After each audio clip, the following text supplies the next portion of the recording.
Welcome to the Bringing Intimacy Back show, where intimacy is real. If you desire to intimately connect with yourself, your significant other, children, family, friends, community, and your higher power, this show is for you. Thus, we explore intimate topics, inspiring life stories, spirituality, and insightful tips on strengthening relationships. This show is hosted by Dr. April and her co-host, Dr. Kelly. Now let's get this episode of the Bringing Intimacy Back show started, because we share with you the secret power to intimacy to create a life you love, or love the life you create. Now here's your host, Dr. April, and co-host, Dr. Kelly. Welcome back to the Bringing Intimacy show. Welcome. This is 2022, and I'm so excited to be back on the show with you guys. And as you may notice, that things are looking a little different because we have a different format and a lot of different changes. Well, one of the main changes that we have this year is I have a new co-host. Her name is Coach K. And you're going to see and hear from her. She is definitely an expert in the field. And one of the things that I like about Coach K are that I was like, oh my gosh, I really got to have her as part of my co-host. It's because she believes in the same thing about intimacy. It is such an important thing, especially in these times of how the earth and how everything is going on today. Intimacy is so critical. And so I'm going to welcome Coach K in a few moments, but I wanted to let you guys know that she is one of my new things for this year that's coming up.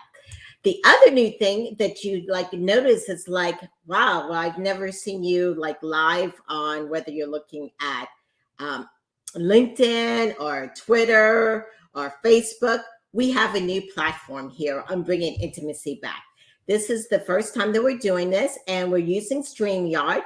And I have some wonderful new assistants that are helping me out, and I want to just give them a call out and thank them. Maritza and Avril, thank you so much for getting this show on today. This is just amazing. And so as we start the new year off, one of the things that I really like to start the new year off, it's when I start the new year off, I like to start the new year off thinking of, what is going to be my focus, what's going to be the thing that really inspires me throughout the year. Last year, I had a great guest on that helped us with that, and I'm going to come back to that, but she's joining us again, but I'm just going to give you a little hint on that part. But anyway, one of the things that inspired me throughout the year is having a word of the year. A word of the year is a word that helps you feel inspired, helps you feel purpose. And so for me, my word of this year, I actually have two words because we're in 2022. So my two words for this year are wisdom and patience. And so today, as we're starting something new, it may look a little funky and we may have some other things, but please give us patience on us bringing up and having everything ready for the show. So, and I will also have more patience. It's because patience is something that we can all strive for. And even as I think about today of January 6th, when I was watching the news today is a really special day in our history. It's a day that kind of changed the little things in our lives. And there's a lot of tensions because of all the politics and, of course, COVID and stuff. And so for your listeners that are out there, please consider today as a day also, as you move on throughout your year, of a day of us learning to have patience with one another. Patience on that we're all different and we all have different opinions, which is fine. But let's be respectful and choose wisdom in our words to be authentic in what we say, but also patience so we don't hurt other people's feelings. One of the things that we do here on Bringing Intimacy Back is that we also have a nonprofit that we really love to highlight throughout the month. And one of the highlights of the nonprofit that we're going to highlight today is Empowerwomen.org. It is a great organization because as we are going to talk later on today with a woman who has, let's say, inspired and also has had a business also. Empowerwomen.org helps women create businesses, nonprofits, and it helps us find out kind of what we're really good at and also provides resources to help us get there. So if you're out there and you're thinking, well, maybe I'm thinking about wanting to create a business, do a business, or I'm not sure, check out empoweredwomen.org because that's what that organization is for. Coach K is still, I'm not sure if Coach K is available to say hello at the moment, but if not, when she pops up, definitely she'll be able to say hello. Hello, everybody. Oh, hi, Coach K. How are you doing? I am just fine. How are you? I'm doing good. So how has your holidays and New Year been? So far, so good. It came in like a lamb, so I'm hoping that it doesn't change into the lion like, the usual springtime. So I'm really excited about this new year and to see what's coming. And I love your words of the year. Oh, yes. Do you have a word for the year? I know I didn't prepare you for this, but... I officially don't have a word of the year just yet. Typically, one day it will hit me. And then that will be what I live in and live towards ongoing. So I guess it just hasn't hit me yet. Okay, that's fine. It's still the beginning of the year. And I'm glad that you said it has to hit you because in reality, it does.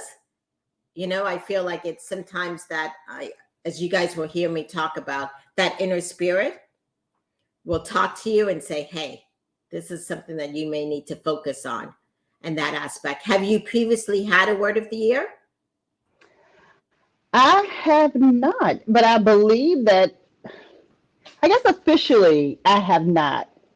But now that I think about it, there's always a word or something that generally will just, you can't figure out where did this come from? Why am I thinking about this? So maybe I have and just didn't realize that was coming to me each and every year. So I appreciate you bringing that forward so that I can recognize, hey, that may be what I keep thinking about this word for. Right. And so if you're out there listening, you're like, what are you guys talking about? Yes, please comment or tell me what your word of the year is. How I utilize my word of the year. Last year's word was fearless. It came out to me and it was fearless. And so when I had something of conflict or I didn't know which way to turn, I would use that word. Is this going to make me more fearless or less fearless? And I would use that word. So this year, last year, toward the end of last year, I had some technical issues and stuff. And so I'm always, you know me, I like to do a lot of things. And so learning how to be patient was something that inspired me, that this is what I needed to do. And also how to be wise in the decisions that are coming up. Yeah, that makes absolute sense. And it helps to almost guide how things will be moving forward. Yes. So if you're listening out there, please let us know what your word of the year is.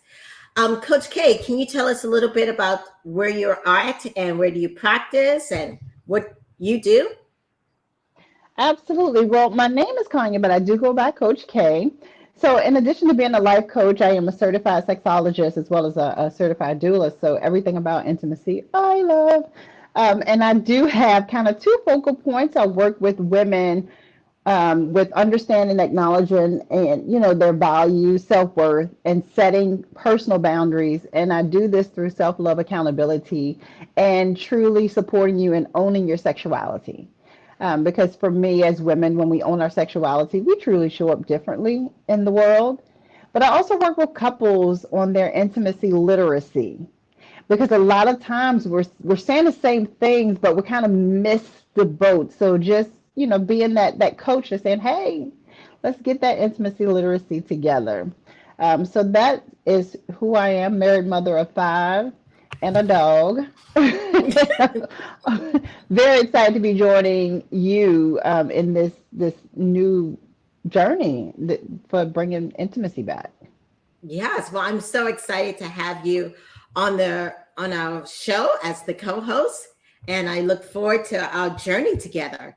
And definitely, for you, I know you use the word accountability. For you to keep me accountable, to be patient, wise, and of course, what our topic is today is authentic.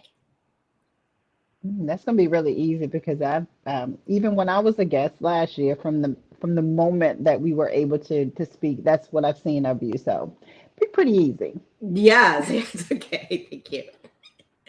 Yeah, so as we start to talk about our topic today, which is definitely authentic power, what does that bring to you when you think about that phrase there?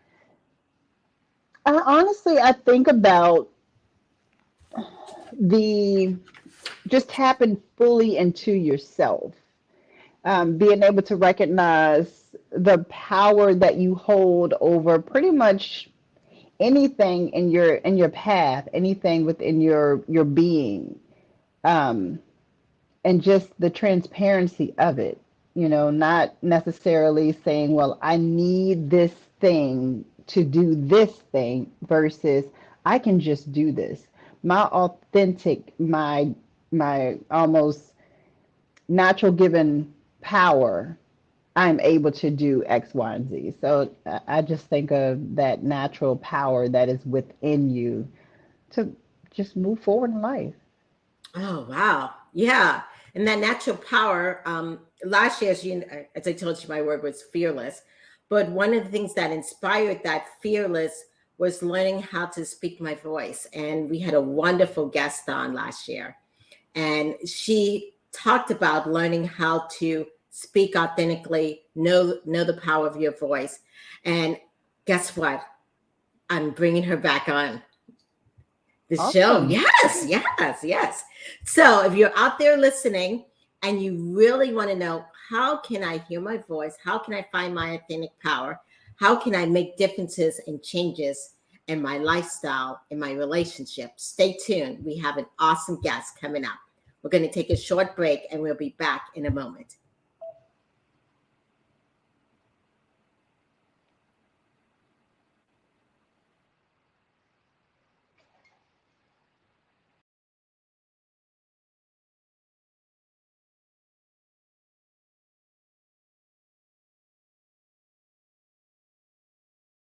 Defining intimacy.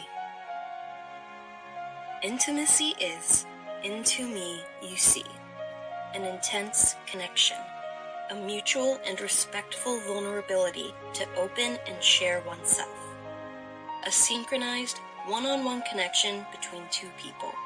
When two people authentically know and care for each other, improving intimacy helps couples feel and see each other's perspectives.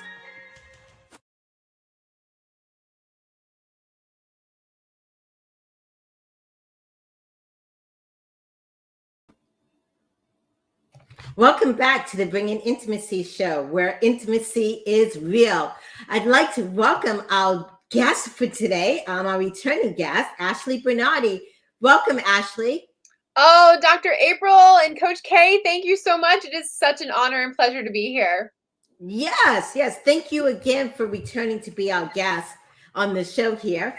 And Ashley, you talked about it last year, but it came to big fruition, this beautiful book of authentic power, giving yourself permission to feel. Yes, thank you so much for being on the show. And if you guys well, I don't know about Ashley, but I think I've heard about her. Yeah, she is accomplished. She's an entrepreneur. She's a journalist, a publicist, an award-winning podcaster also. So welcome. And she's done a lot of brave work on helping leaders by teaching you how your darkest hours, how to move forward, to undercover, to feel, heal, and grow. Welcome to the show again. Thank you. I'm so excited. I remember our conversation last time and it just lifted me up. So really excited for today. Oh, awesome. Yes. And so as we start this show, one of the things that we always start off is discussing, what does intimacy mean to you? Oh, I love this question. And I'm like, I wonder if it's going to be different from the last time you asked this to me. But to me, intimacy is really a lot has to do with authentic power. Intimacy means like me having a relationship with self, with myself, and honoring and accessing my wisdom within. In turn, and taking that wisdom and connection with myself and spreading it with others. So I think we can be intimate with ourselves in a loving and gentle way, and it's by getting quiet and still, and in turn using intimacy and connection as a way to help heal ourselves and also connect with others, because I think connecting is such a huge part of our healing journey, and I talk about that in my book too. So I think intimacy has a lot to do with authentic power, which is like so timely for our discussion today. Yes, definitely. And so the last time you were on the show, you talked about finding your voice, and now you're talking about authentic power. Can you also tell us what is authentic power and how do you connect those two? I love that. So, it's so interesting because I love that you asked Coach K, like, what is authentic power to you? Because it can mean different things to different people. I'm actually hosting a workshop right now where we're diving into what is your own personal meaning of authentic power. So I'm going to tell you what authentic power means to me. Authentic power is that wisdom that we already have within us. I feel like we are, and Coach K, I know you are a life coach, and I'm also certified as a life coach. And what I've learned through my certification is that we are the experts of our own lives, but oftentimes we don't listen and we don't trust that wisdom that we already have within us. So what authentic power means is to get quiet and still, turn off that noise, and listen to that voice that you hear inside you. And then in turn, trusting that voice. What is that voice telling you? Trusting that and knowing that, okay, I believe this, I trust this, and this is what I need to know right now. That is my authentic power. And so like I said, it could be a different definition to others, but that in my healing journey, and a very long healing journey that I've been on, is what I've learned to be mine. Wow. And Ashley, so many people have a hard time just being quiet and still. Yes. I do. I mean, let me say this. I was, for anyone listening that is like, how could I get quiet and still? That was me. I am a recovering person who never got quiet and still. And as an example, I'm a former network TV producer. I traveled the world covering breaking news stories. I would never get still, because if I got still, that meant I had to deal with my feelings. So I feel like the fear of stillness could potentially be a fear of feelings, of feeling your feelings. And I used to numb myself out with work, with destructive relationships, a destructive relationship with alcohol, with people pleasing, with lack of boundaries. That was, for me, my own trauma response to just not wanting to feel my feelings. So I learned that when I did get quiet and still, and I will say this, when I first tried to get really quiet and still, I, one, had no choice because I was suffering from a debilitating health crisis. But two, even if I wanted to quiet my mind, I could do it for 10 seconds. No more. So it is all about taking baby steps for anyone who's listening today. If you are wanting to get quiet and still, go at a baby step pace. You do not need to try to get quiet for 30 minutes and listen to that voice. Just take 10 seconds of, maybe that's 2 deep breaths in and out, and then see how you feel afterwards. And then just slowly start building up to that. So Dr. April, to your point, yes, I know how hard it is to get quiet and still. That was me for nearly 25 years of my life, because I didn't want to deal with the trauma that I had buried within me.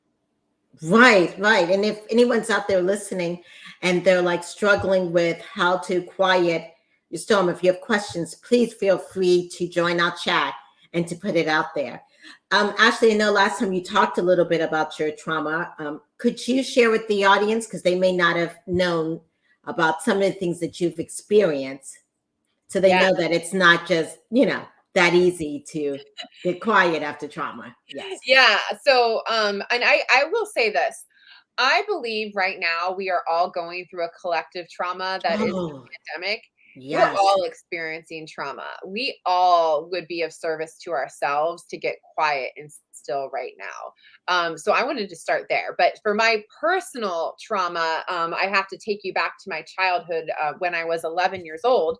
I grew up in a very happy, stable family with a loving mother and father and a little sister. My dad was in the military, so we moved around. I was born in Germany. I lived in California. We ended up in Washington, D.C. because he worked at the Pentagon. And there was one night where he wasn't feeling well, and I tucked him into bed. We had just finished watching a family movie. I told my dad that I loved him, and he said, "I love you too, honey." And those were the last two words that we ever said to each other. And just a couple minutes later, my mom was tucking me in, and he started moaning, and it turned out that he was experiencing a heart attack.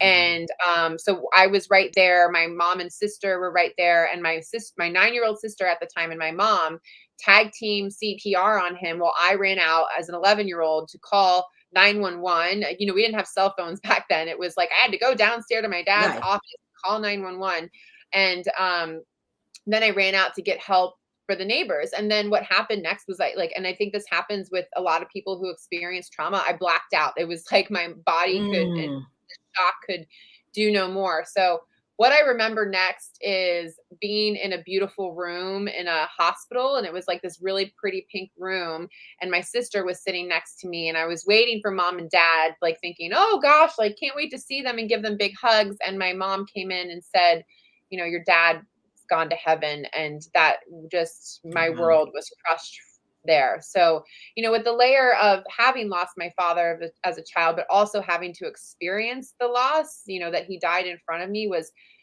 so traumatic. I used to never be able to talk about it. And in fact, what I did after he died was I truly did not want to talk about it.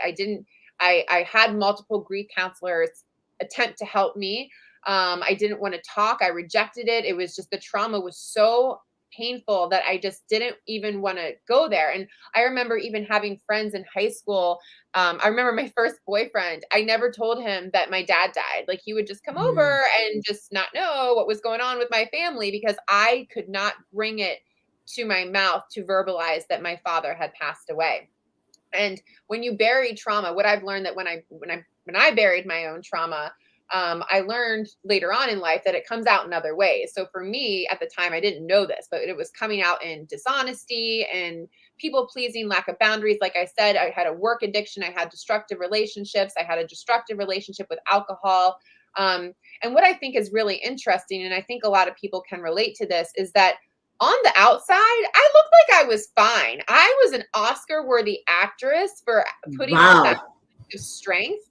And to just give you an example of on paper how good I looked and how much I was actually fooling people was in high school, I was captain of my dance team. I was secretary of my class. I had a great group of friends. In college, I was president of my sorority. I was an award-winning editor of my school newspaper. And then afterwards, I went to I was a producer at CBS News, where instead of dealing with my own trauma, I was covering breaking news, covering the most devastating stories of that in the world. So as an example of what I covered the Virginia Tech Massacre. I covered missing children, murders, you name it. I covered it. And in the ironic way, it was a way of me working on other people's traumas and not having to deal with my own. Right. So there are people walking around that we may not know that are traumatized, that have so much stuff going on,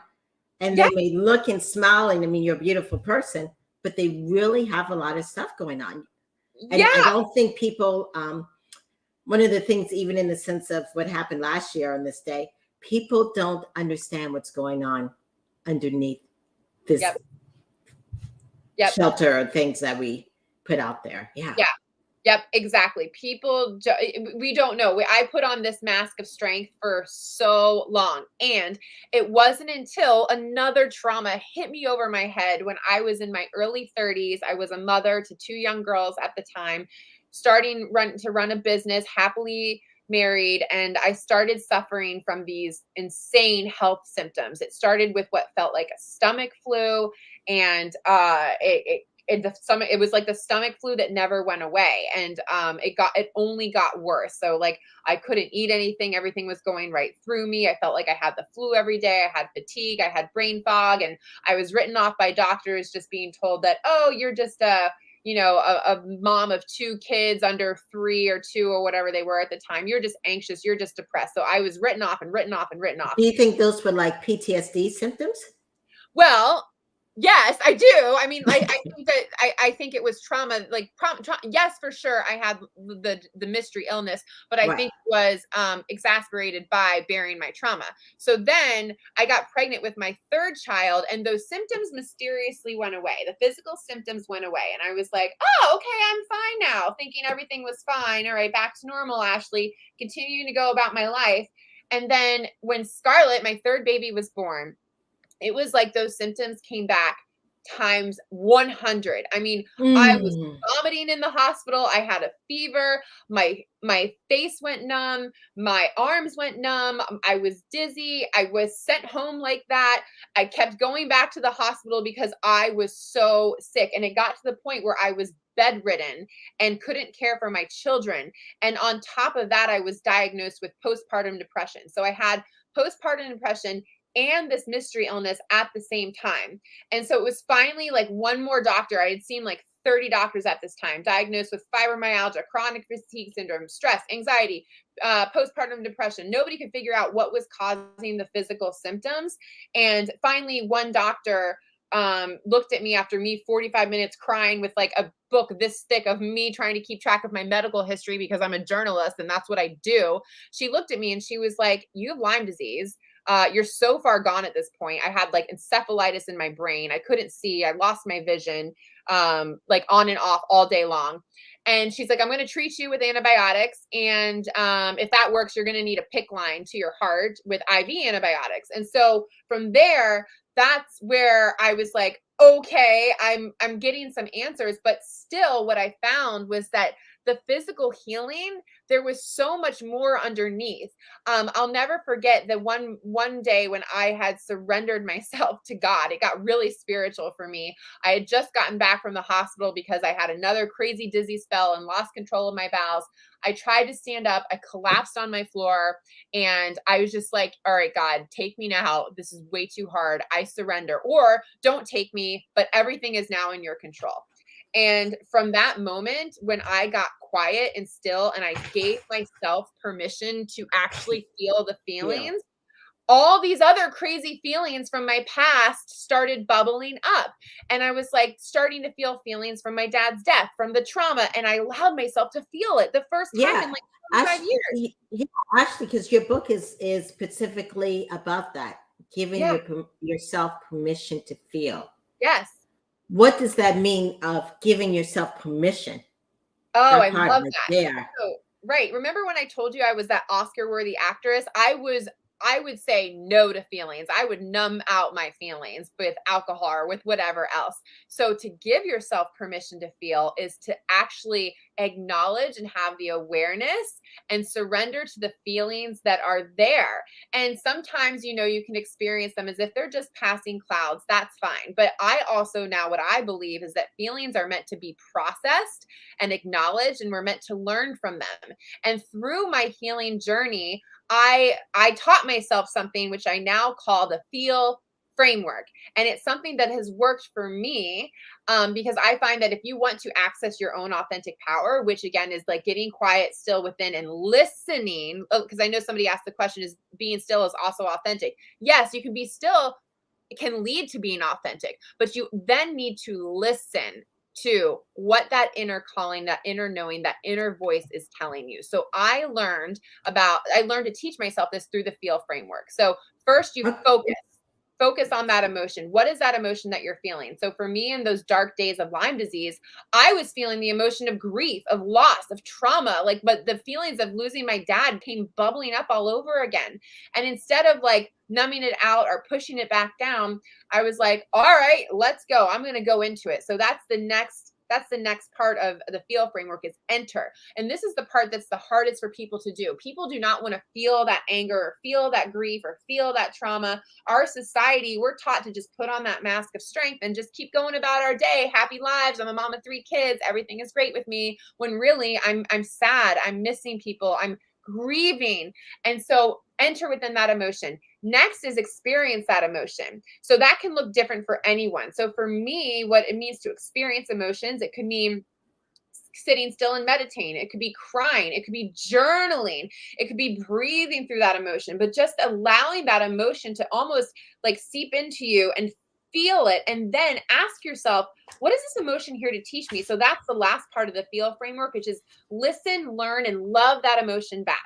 And I think that, you know, I always like to say, like, we have these messy and uncomfortable emotions for a reason, and the same reason that we have joy and happiness, but we don't give ourselves a chance to actually experience them, when I think my truth is that they're here to teach us something.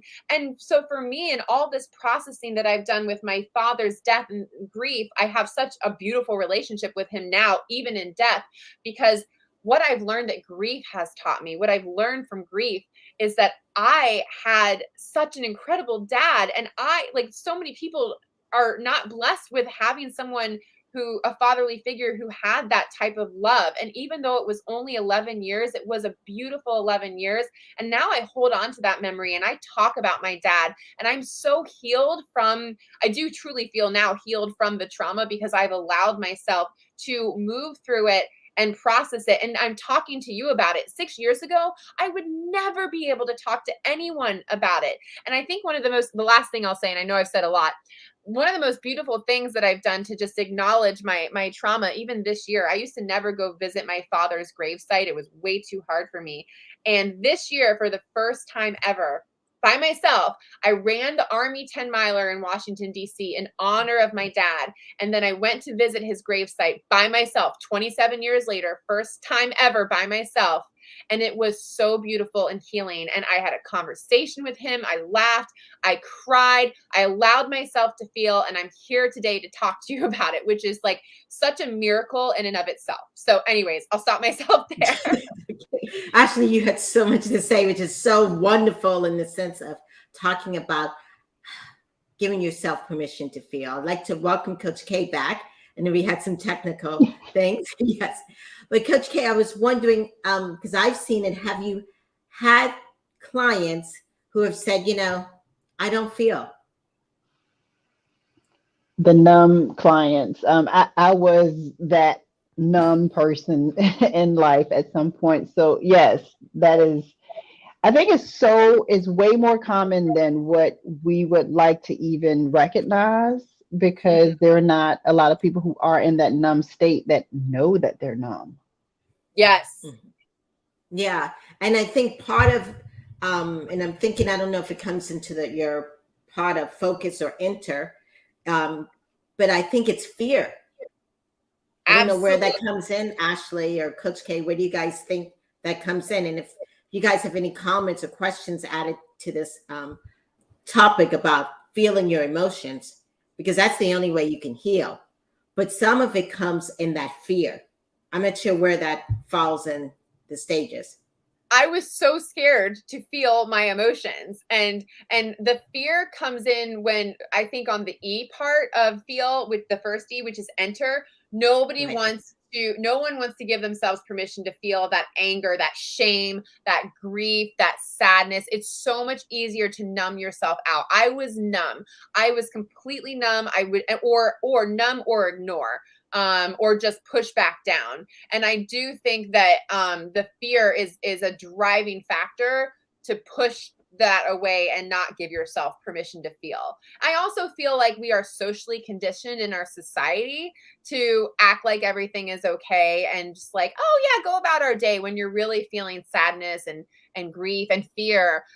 It's hard to open up and be vulnerable and feel like you have a safe space to talk about it. And what is so much easier at that moment is to bury it back down. But that comes at the detriment, could be like me years later, where this Lyme disease was actually exacerbated like 20 times worse because I had trauma buried within me.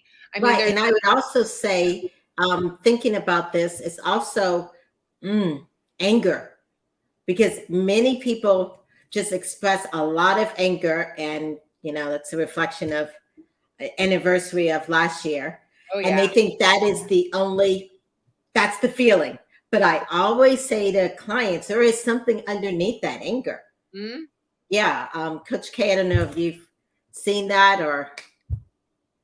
Absolutely. And I've even, I've done a short YouTube video on kind of grieving the ending of different relationships, because typically that you don't want to feel what it feels like to end the relationship as it was, whatever it looked like, whether it been through death or through a breakup or through infidelity, whatever it was. That's where that grieving process, the fear, the anger. So a lot of times with my client, even in my business clients, I will give them a turn off time. I need you to turn your brain off from work, turn your brain off from everything else, open it up and allow yourself to feel. There's a gentleman that I had that, the holidays are coming up and it's hard, well, they have already passed now, but with the holidays that were coming up, I had a couple crises call, and it was truly open yourself up, allow yourself to feel, and whatever way it comes out, let it come out. Yep. And he was able to, cry it out, yell it out, whatever it needs, however it comes out, you need to feel every part of it. And then we'll take that next step. So, yeah, you have to be able to recognize it. Yeah, and definitely. And as we talk about the next step, which is healing, and how do we get from feeling to healing? We're going to take a short commercial break. And when we come back, we're going to learn about this and talk about it, and then how the authentic power helps us to heal. We'll be back in a moment. Recognize your purpose. Who were you really meant to be? To recognize your purpose is to live life with clarity. You are here because you're supposed to be here. You're not an accident. You're here to do something for yourself, for someone, and somewhere. You have a job to fulfill and an everlasting mark to make. You are here on purpose. All right, welcome back to the Bringing Intimacy show, where intimacy is real. We have been talking today about, number one, that authentic power, which we're going to go more into depth, and how we've all experienced a lot of trauma in these last year, 2 years, and how some of us who have lost a variety of things, whether it's in these last 2 years or previous, and how we struggle with feeling. And one thing that Ashley talked about on the last time she was here last year, and of course, as we're getting into it now, is your message, how to feel your mess, and how we move through to healing. I love that, Dr. April. It's so true. It's like so I'm an entrepreneur also, and I run a PR firm, and I always tell people that you have a responsibility to share your voice with the world, and like your mess is your message, because when we get vulnerable, that's when you can connect with people. That's when you connect. And I have a whole chapter in my book about the power of connection through healing. What I want to say about healing, and particularly my healing journey, is that what I learned is there's not one size fits all approach. The way that I needed to heal, what worked for me might not work for you, might not work for Coach K, might not work for your listeners. So I'm going to share what worked for me in hopes to inspire people to get curious about what might work for them. So the first thing that worked for me, of course, was giving myself permission to feel all these feelings. Once I got quiet and still and started listening to that wisdom that I had inside me, and journaling it, I started getting some interesting indicators. So the first thing I was like, that voice inside me told to do was, Ashley, go join your church choir. And I was like, what the heck? Like, I have sang since high school. Like, but it was the only physical thing that I could do. Like I couldn't move, but I could sing. And I did love to sing. And so I did. And I was like, okay. And I found the most beautiful connections. And when I started singing, I'll never forget, I started singing. I was crying tears of joy. I don't know where they came from, but that's like the miracle that happened to me when I started listening to the wisdom within. I joined my choir. Just learning how to sing. Just sing, or you already knew how to sing. It's just using your voice. Using my voice to get out there and sing. Yes. Yeah. Just the healing power of music for me, but also community, having that church community and connection. So powerful. And I shared with them what I was going through. And I know it's very hard to open up to people when you're going through any sort of health crisis. I know how hard it is to share what you're going through. But I was scared to do that. I used to think I could go through my Lyme disease and postpartum depression crisis alone. And that's not true. I would encourage you that if you are going through a trauma or crisis, to open up to someone that you feel safe with, whether that's your therapist, a doctor, your church community, a partner, a friend, a loved one, whoever, because I found that when I started opening up, I was met with so much love and compassion and empathy, and it made me feel so much less alone. And I know that there's science that showed like the power of healing through connection. So that is important. Yes, connection is, I think, extremely important. If you're out there listening and you have a question or comment, please put it in the chat and we will answer your question. But you mentioned two great things, which was, of course, community and doing something that you love. Yes. As a way to heal. And of course, the third thing, of course, like as you mentioned, is, of course, talking to someone that you trust.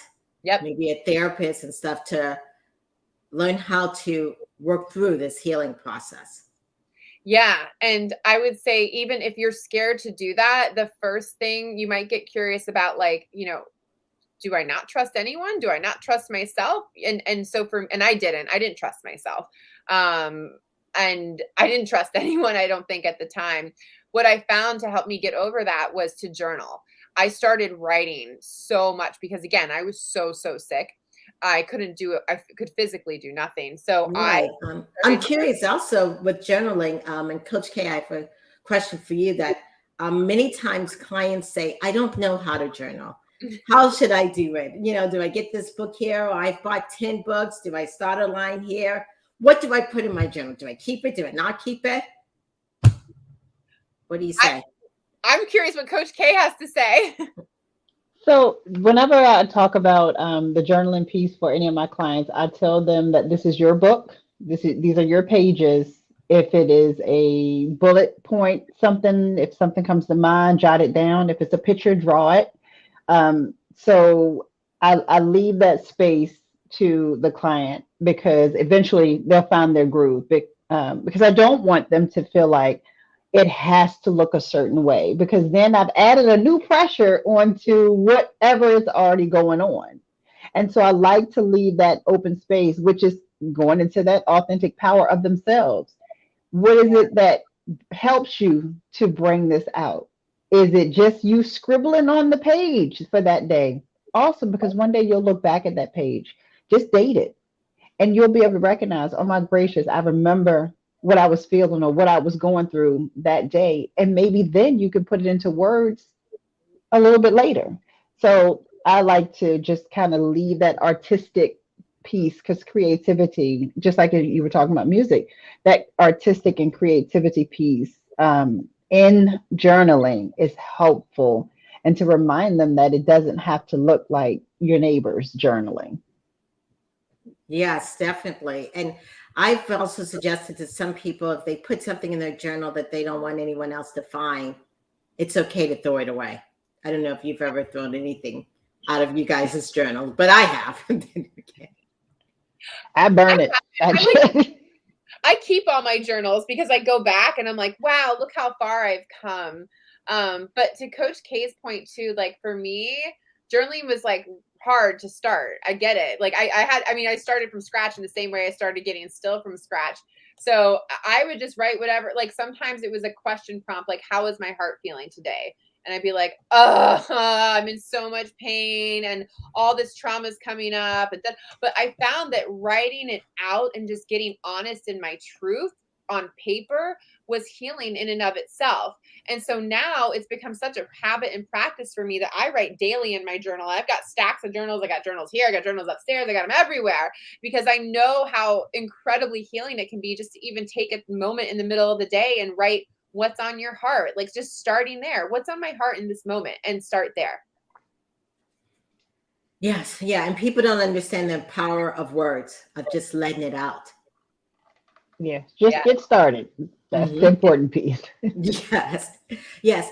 The other part is the authentic power. How do you tie in, for people out there that are listening, how do you tie in that authentic power to healing?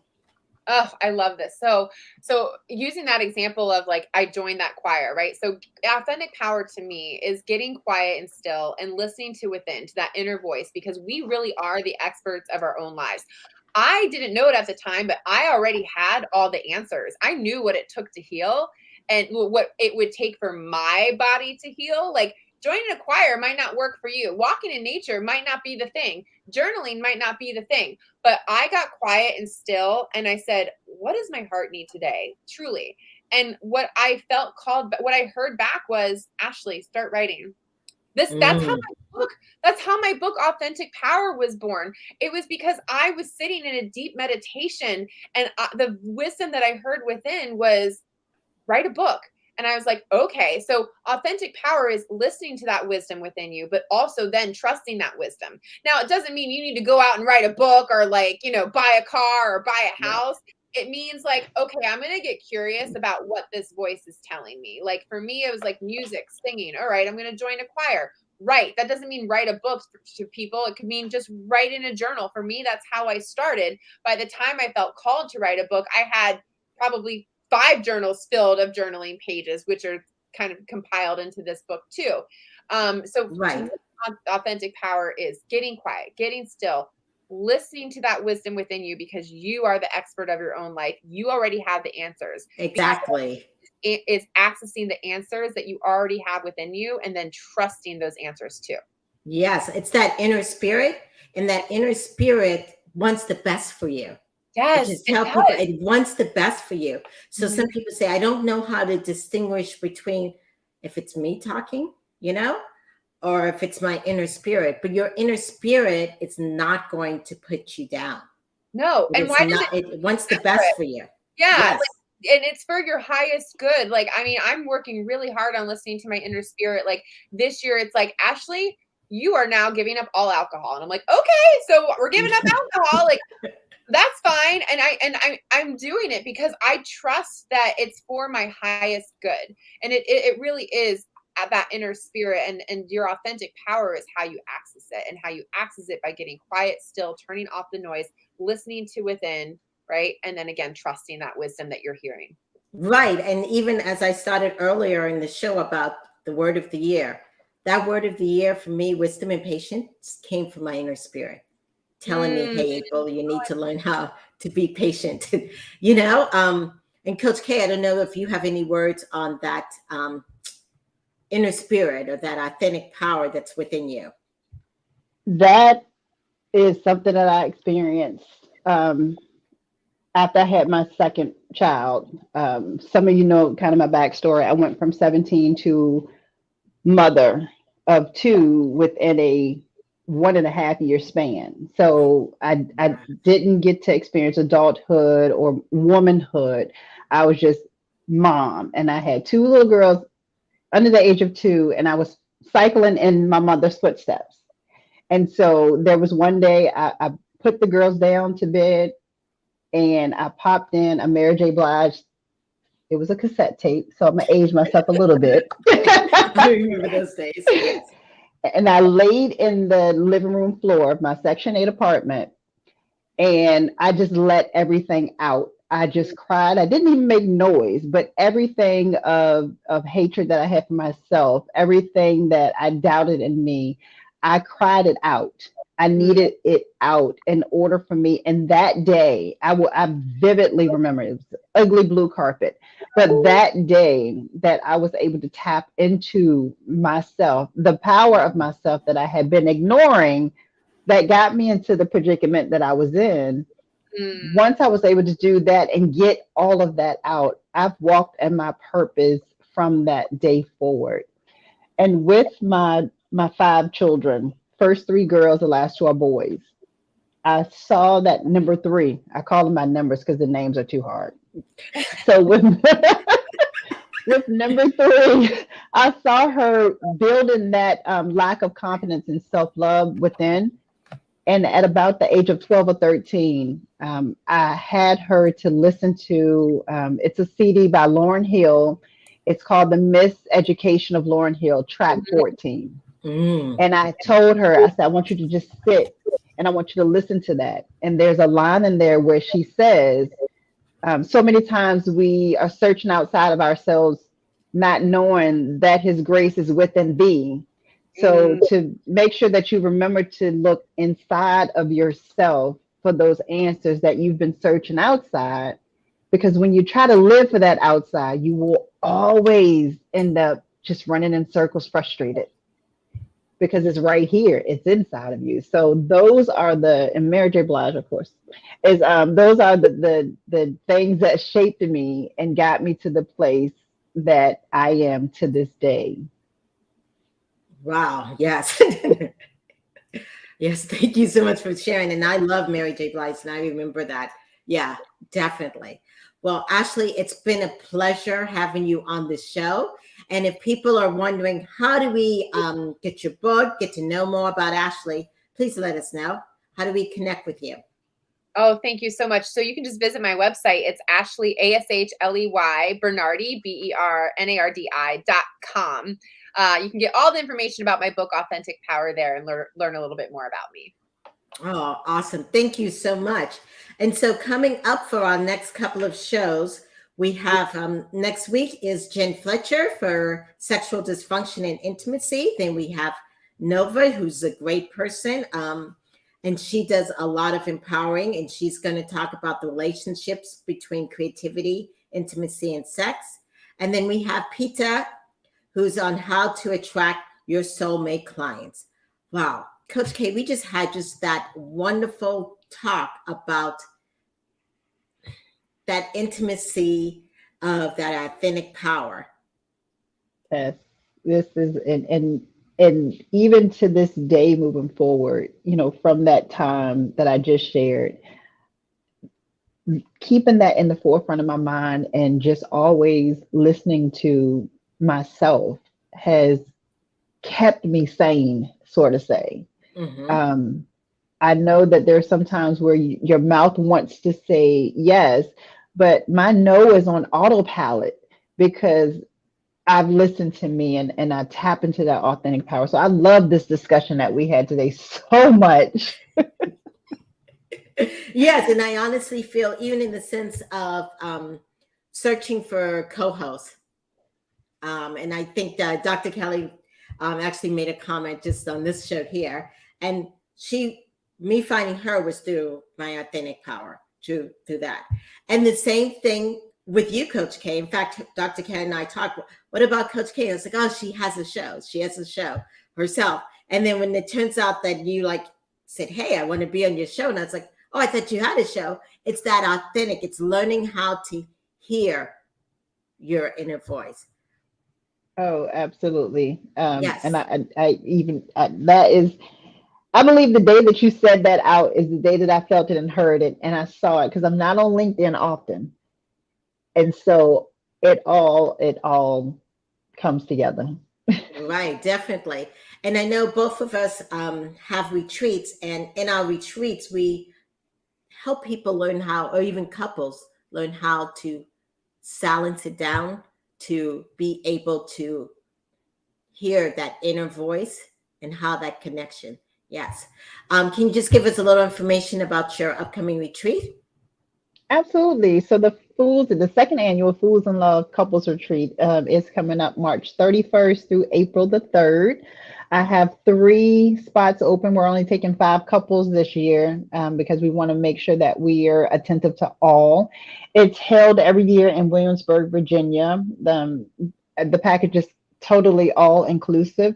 And speaking of this year, I do want to have a special guest that's going to help the couples to communicate without their words, tapping into themselves, quieting down, and just feeling the communication versus always verbalizing it. So, anyone who's interested in that, absolutely feel free to reach out to me so that I can get you the information because I know those spots will fill up quickly and I want you to be a part of that. Awesome. Yes. So I'm doing something similar. It's called Vacation Counseling in Costa Rica, an intimacy retreat.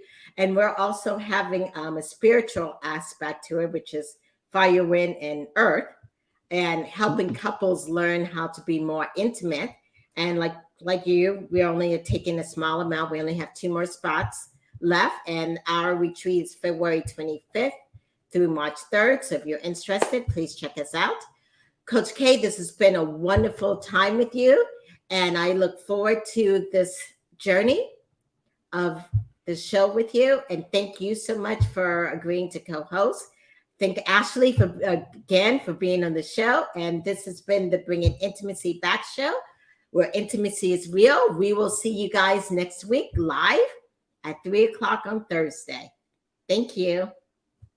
Goodbye, everybody.